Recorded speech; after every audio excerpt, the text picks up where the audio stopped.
குருவே சரணம். எல்லோருக்கும் நமஸ்காரம். நாம் இந்த பதிவில் பராபவ ஆண்டுக்கு தனுராசிக்கு எப்படிப்பட்ட பலனை தரும் அப்படிங்கிறத பார்க்க போகிறோம். நீங்கள் இந்த சேனலுக்கு புதிய மெம்பர்னால் இந்த சேனலை சப்ஸ்கிரைப் பண்ணிக்கோங்க. அப்போ தான் நான் வெளியிடக்கூடிய பதிவுகள் உங்களுக்கு உடனுக்குடன் வரும். தனுராசி காலபுருஷனுக்கு 9வது ராசி. தனுராசிக்கு இந்த பராபவ ஆண்டில் சனி 4ஆம் இடமான அர்த்தாஷ்டம சனியாகவே அவர் மீனத்தில் உட்காந்து வேலை பண்ண போகிறாரு. இந்த ஆண்டு முழுவதுமே அர்த்தாஷ்டம சனி. அதனால் ஒரு சில விஷயங்கள்லாம் கொஞ்சம் தடங்கள் ஏற்பட்டு தான் உங்களுக்கு நடக்கும். இருந்தாலும் குருவோட வீடாக இருக்கிறதால பெரிய அளவுக்கு பாதிப்பும் இருக்காது. இந்த ராசிக்கு இதனால் வரைக்கும் 7ஆம் இடத்துல இருக்கக்கூடிய குரு வரக்கூடிய குரு பயிற்சியில் 8ஆம் இடத்துக்கு போகிறது அந்த அளவுக்கு நல்ல பலன்னு சொல்ல முடியாது. இருந்தாலும் 8ஆம் இடத்துல இருக்கக்கூடிய குருவால் ஒரு சிலருக்கு பணம் வர்றதுக்கான சான்சஸ் இருக்குது. எதிர்பாராத வகையில் பண வரவு ஏற்படும்.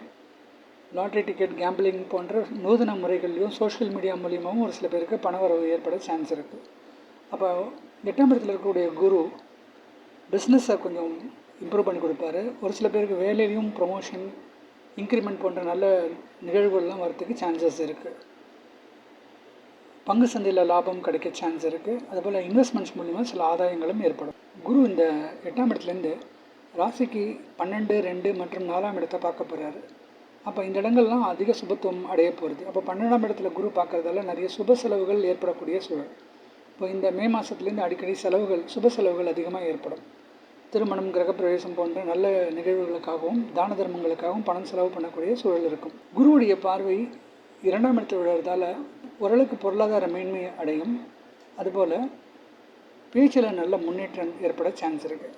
குறிப்பாக உபன்யாசகர்கள், பட்டிமன்ற பேச்சாளர்களுக்கெல்லாம் நல்ல வாய்ப்புகள் கிடைக்கும். அந்த காலகட்டத்தில் அவங்களுக்கு நிறைய ட்ராவல்லாம் கிடைக்க சான்ஸ் இருக்குது. நிறைய இடத்துக்கு போய் தன்னுடைய உபன்யாசத்தை அவங்க சொல்லிக் கொடுப்பாங்க. இப்போ நிறைய பேருடைய அங்கீகாரமும் பாராட்டுதலும் இவங்களுக்கு கிடைக்கும். குடும்பம் அமையறதுக்கான ஒரு சூழலும் சில பேருக்கு இருக்கும். இதுக்கடுத்தது குரு தன்னுடைய 9ஆம் பார்வையாக இந்த ராசிக்கு 4ஆம் இடத்தை பார்க்குறது சனியுடைய கெடுபலன்களை குறைக்கும். அப்போ இந்த காலகட்டத்தில் இவங்களுக்கு பங்கு சந்தையில் லாபம், வண்டி வாகன சேர்க்கை, தாயாரோட உடல்நிலையில் நல்ல முன்னேற்றம், இப்படி நல்ல சுப நிகழ்வுகள்லாம் ஏற்படக்கூடிய சூழல் இருக்கும். அதுபோல் தாயாருடைய சொந்தங்களோட அன்பு பாராட்டக்கூடிய யோகமும் சில பேருக்கு இருக்கும். ஒரு சிலருக்கு வண்டி வாகன சேர்க்கை அமைய சான்ஸ் இருக்குது. இப்படி குருவுடைய அமைப்பால் ஓரளவுக்கு நல்ல பலன் அப்படின்னே சொல்லலாம். இதுக்கு அடுத்தது இந்த செப்டம்பர் மாதம் போல் குரு அதிசார பயிற்சி எடுத்து சிம்மத்துக்கு வந்துடுவார். அப்போது 9ஆம் இடத்துல வரக்கூடிய குருவால் அதிக பாக்கியம் ஏற்படும். இப்போ பொருளாதார வரவு ஏற்பட ஒரு சான்சஸ் இருக்குது. ஒரு சிலருக்கு தந்தையார் வழி சொத்துக்கள் கிடைக்கக்கூடிய ஒரு சூழல் இருக்கும். கோர்ட்டில் இருக்கக்கூடிய பெண்டிங் கேஸ்லாம் இவங்களுக்கு சாதகமாக முடிய சான்ஸ் இருக்குது. இங்கே இருக்கக்கூடிய குரு தன்னுடைய 5ஆம் பார்வையாக இந்த ராசியையும், நேர் பார்வையாக 3ஆம் இடமும், தன்னுடைய 9ஆம் பார்வையாக 5ஆம் இடத்தையும் பார்க்கறதால தன்னம்பிக்கை, தைரியமெல்லாம் இருக்கக்கூடிய ஒரு காலகட்டம். எப்படிப்பட்ட வியாதியும் உங்களுக்கு பூர்ணமாக குணமாகக்கூடிய ஒரு சூழல் இருக்கும். 3ஆம் இடத்தை பார்க்கறதால முயற்சிக்கு நல்ல வெற்றி கிடைக்கக்கூடிய காலகட்டமாக இருக்கும்.